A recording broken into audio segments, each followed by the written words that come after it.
Welcome to 15 Minutes of Feminism, part of our On the Issues with Michelle Goodwin at Ms. Magazine platform. As you know, on this show, when we're talking about 15 minutes of feminism, we count it in our own feminist terms, and we are engaged in a project with Supermajority as they have rolled out the majority rules. And for this episode, we delve into Rule 2, our bodies are respected. Now, in the wake of the Dobbs decision overturning Roe v. Wade and Planned Parenthood v. Casey, there is chaos all across the United States. In South Carolina, there are lawmakers calling for the execution of women who would have abortions. In Texas, there are 5 women who are suing the state, individuals who wanted to carry pregnancies to term, but their lives became at risk and their doctors were unable to help them, fearing 99-year criminal punishment, $100,000 in fines. In one case, a woman was not helped in managing her miscarriage until she was septic and near death. The cases across the country are alarming, and you've heard about them on our show before. Women bleeding nearly to death in the state of Wisconsin before doctors could intervene. A 10-year-old girl fleeing Ohio to get to Indiana after serial sexual assaults and rapes resulting in her pregnancy. This just scratches the surface of what is happening in the United States, even as a federal court judge deliberates about whether to withdraw mifepristone from the market, as he's been petitioned, requesting that by a group of anti-abortion petitioners. And so, given these various challenges and attacks on reproductive freedom, are our bodies respected? Are our bodies safe? Joining me in this episode is the indefatigable, wonderful, amazing Loretta Ross.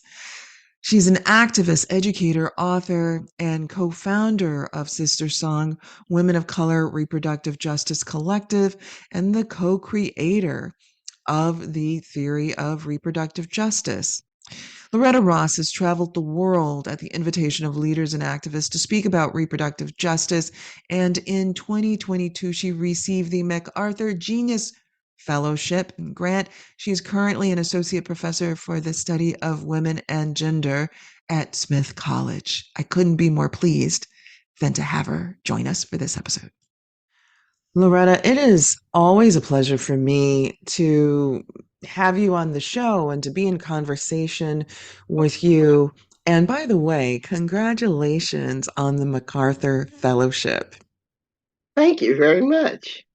It's wonderful. There's so many of us around the country and around the globe that were just cheering that. It was because it's saluting you, and it's also saluting the important body of work that you've done, which has been shape-shifting, not just for our country, but even for the world in terms of how we understand the dignity of women and people with the capacity for pregnancy.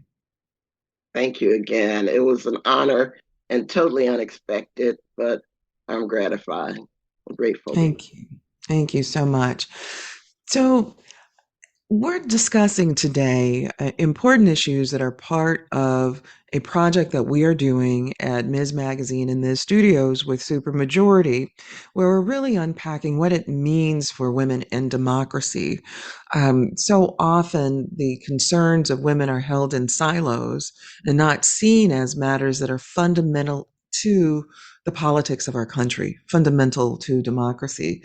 And so I want to start off with asking you about the Dobbs decision, because so many people saw it as a just a pathway about abortion, that it's abortion that was being overturned, with Roe v. Wade being overturned and Planned Parenthood v. Casey. How did you read the Supreme Court on June 24th, 2022 in the Dobbs decision? I was disappointed in the Dobbs decision, predictably, but I was not surprised.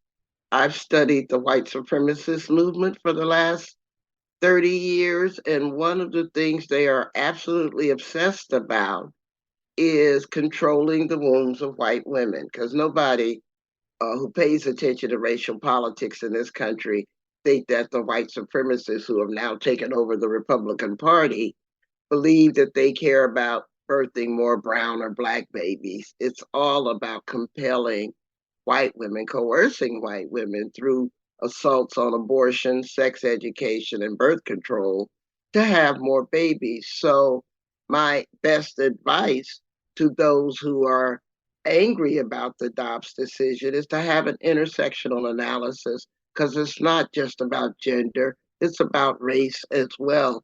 And until you intersect race and gender, you won't understand the many headed hydra that we're fighting that's moving us towards authoritarianism. And that requires the subordination of women.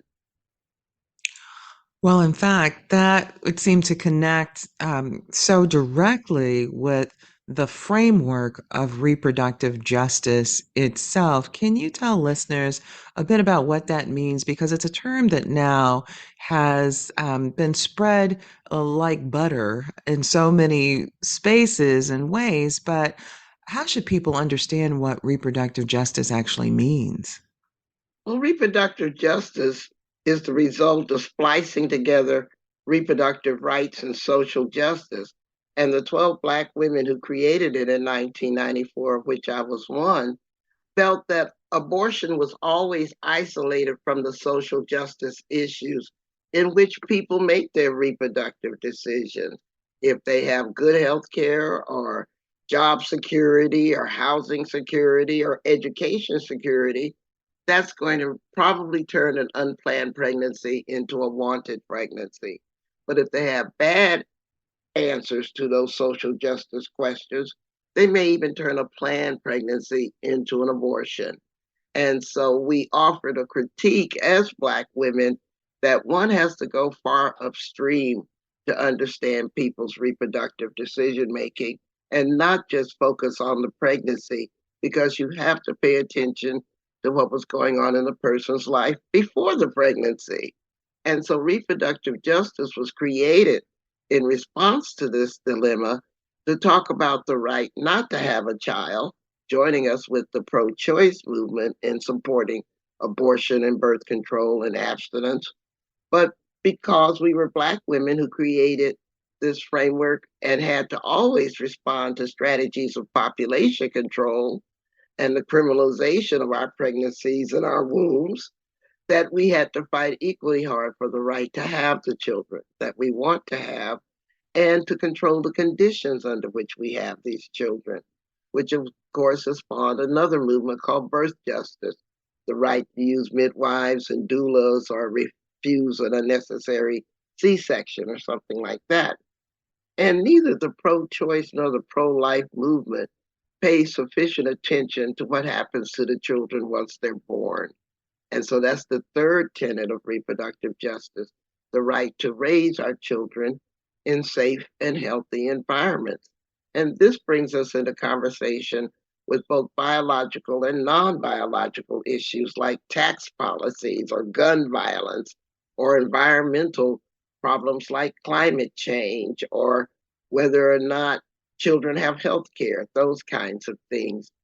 And then 10 years after we created the first framework in 1994, the LGBTQ movement within my organization, Sister Song, at that time, started adding a fourth tenet, which is the right to bodily autonomy, gender identity, sexual pleasure, which is a more inclusive way of talking to and including people who are not planning to reproduce, but should have the same human rights to control their bodies. So, what you're talking about too are fundamental tenets of human rights too. And it seems to me also the challenges that go back long before 1994, long before Roe v. Wade, to the very um, foundations of colonialism and slavery in the United States. I've always believed that reproductive justice was built on the shoulders of the women who came before us. I mean, from the minute Sojourner Truth said, "Ain't I a woman?" And invoked the concept of intersectionality of gender and race. You know, we had Fran Beal talking about double jeopardy. and Kimberly Crenshaw talking about intersectionality, and the Combahee River Collective talking about neoliberalism and white supremacy. I mean, we build upon the legacy of our foremothers and try to channel the wisdom of our ancestors. So reproductive justice wasn't so much a new concept, but it was a new way of framing pre-existing concepts, the same way I like to claim that, Newton didn't invent gravity, but the world changed when he named it. And that's what we've done with Right. reproductive justice. We certainly did not invent reproductive oppression or solely define reproductive resistance. But at the same Mhm. time, it did change the discourse of reproductive politics, moving from the margins to the center. Well, on that note, it brings to mind comments that you made after Dobbs in the Washington Post, including that as a Black woman, you never put a lot of faith in the Supreme Court being the site of your liberation. And in that same piece, you mentioned that, quote, I think that after the decision, there was a lot of hand wringing about what the women's movement should have done better. They didn't overturn Dobbs because of what we did. They overturned Dobbs because of who they are. And you said, so let's be clear that this is not the time to cannibalize each other, but to remain focused on both providing access to services for the people who most need it and electing politicians who are going to stand up for our rights. Tell me about that framing, because do you still think that that is the case, that it's not helpful to just do what you called the cannibalization post Dobbs, that the real effort should be the eyes on the prize, which is the political landscape? I do not believe in victim blaming. I was the director of a rape crisis center in the 1970s, and I learned the power of victim blaming, which lets the actual perpetrators off the hook. And so I've always paid close attention to who does what and why. And one of the consequences is to try to de victimize the victims, to either claim they weren't harmed or claim that the outrage or the human rights violation didn't even take place, which is what we see happening now. Certainly, I do believe that the women's movement could always do better. We are definitely into perfecting the process of getting more people to understand gender oppression. I think if we'd done a lot more work on class, we would have had much, we would have had fewer poor white women joining our opposition. I mean, there's things we could have done better. But at the same time, the people who fight to decriminalize abortion aren't necessarily doing so, particularly the elected officials, because they truly care about the quality of life for children. They're doing it because it serves to build a political power base. I mean, most of the Republican Party was pro choice before the Nixon election. That's And so absolutely right. Yeah, I mean, Justice Blackmun on the Supreme Court, who wrote the decision in Roe, was put on the court by Richard Nixon. And Prescott Bush, the father of George H.W. Bush, was the treasurer for Planned Parenthood. exactly.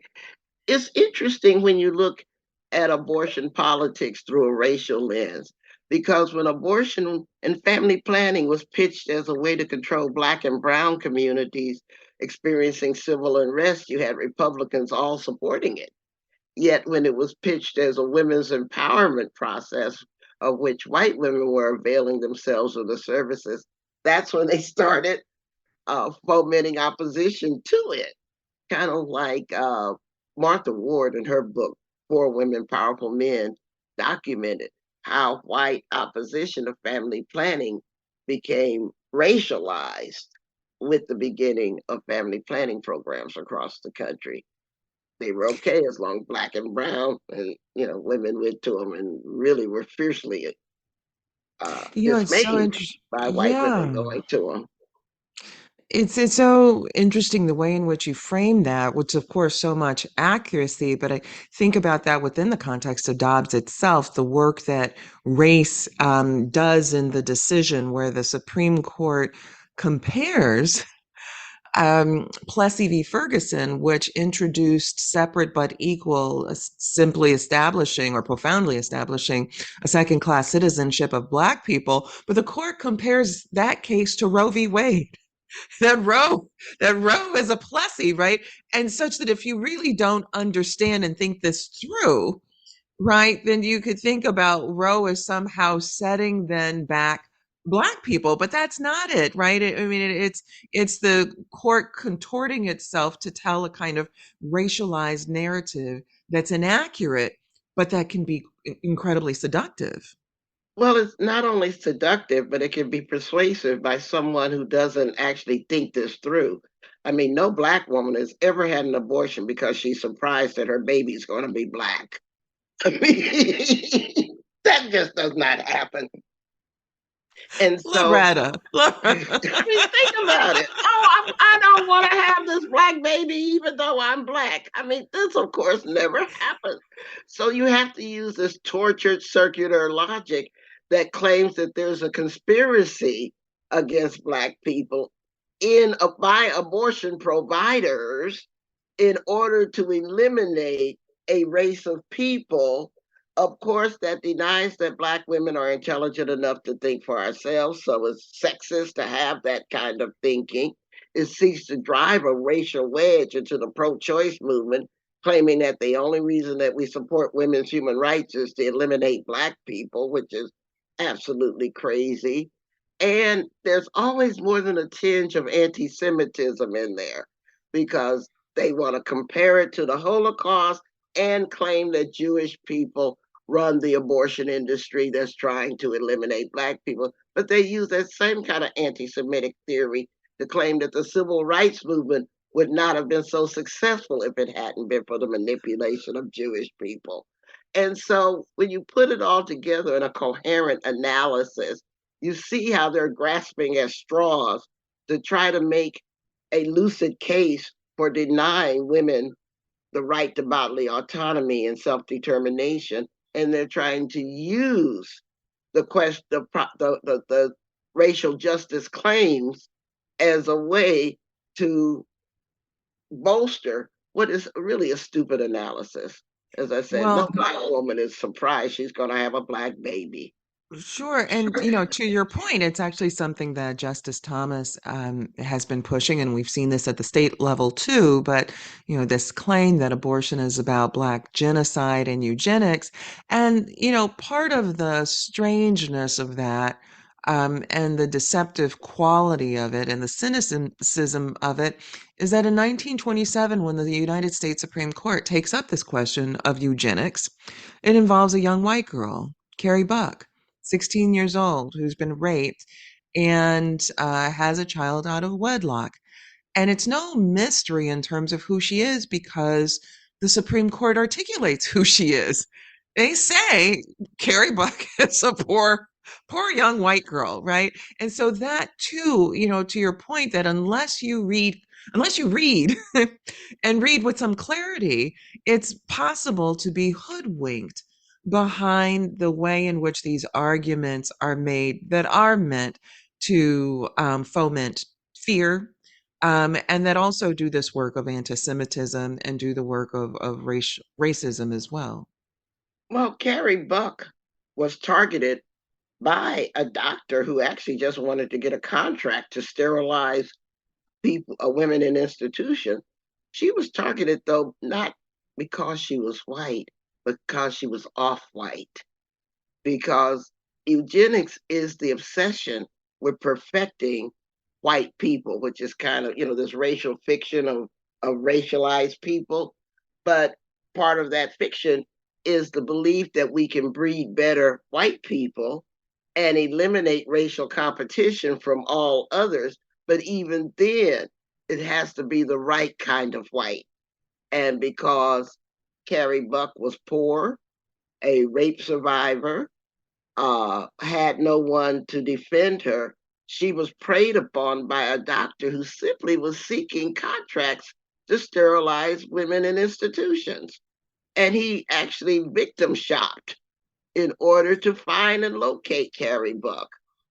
And Hmm. so, but that, the Buck the Bell decision has not been yet overturned. No, it hasn't. That was 1927, and it is yet to be overturned. And of course, that case opened the door to eugenics spreading throughout the United States and becoming lawful in nearly three-quarters of U.S. states where there were fitter family contests, and you could get pinned with the highest award if your family looked the whitest and could prove its purity.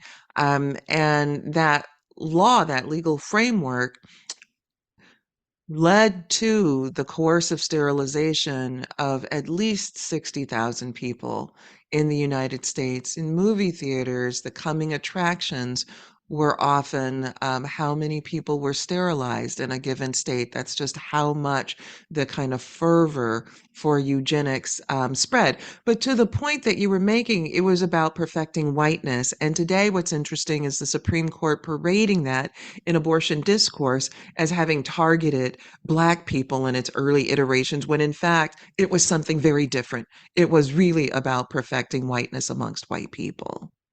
Well, we also need to talk about its ableist dimension as well, because the wrong kind of white person is also disabled. And Mm-hmm. so they also target people with disabilities for that reason. But the people who oppose abortion need a veneer of racial sympathy. I think that's the word I want to use right now, because they're so implacably hostile to all racial justice measures, as hostile as they are to feeding children once they're born or providing them with health care. And so they tend to want to co opt civil rights imagery and language as a way to service their racial fig leaf, that we care more about Black babies than the mothers of those babies ever will, kind That's a of. tiny fig leaf too. It is a tiny one. Well, it needs to be tiny because it hides tiny parts. But anyway, I think that we need to make sure that when they put up those billboards claiming that the most dangerous place for a Black child is in the womb, we need to make sure that the communities that are being targeted are inoculated against such racist, sexist language.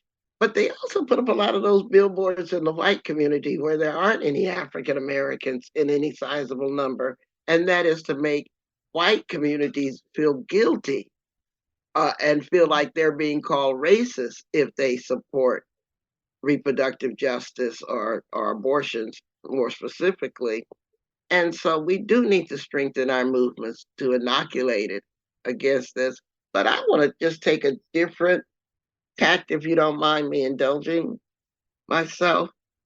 I think that one thing that we have not said enough is opposition to abortion and birth control and evidence-based sex education is actually opposition to women's sexuality. And I've always said that if we took a pro-sex position and went beyond pro-choice to pro-sex, that we probably could broaden our base, because more people want to have sex than don't want to have it. Even the ones not having it are Right. thinking about it, you know. And Mm-hmm. so Mm-hmm. I've always thought that we should broaden our frame and be more directed and specific about what the morality police are actually targeting, which is women's sexuality. It is Mm-hmm. not just about fetuses and compelling women to get pregnant, but it's about not admitting that women have a human right to sex and sexual pleasure. Well, I And mean, I think I've always felt that we should be more sex positive. I think that you're right. I mean, pro-choice is a very limited framework, and the sex positivity that you're talking about has direct relevance in law, society, and culture.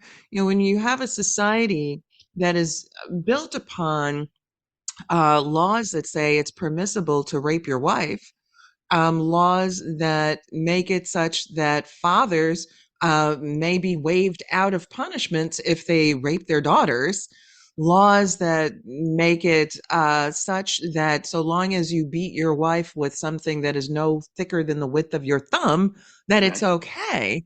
That all of these things embedded in society and explicitly in laws themselves take away from the dimension of women being able to have any control to govern their sexuality, to be able to govern their bodies. And choice really doesn't capture that at all.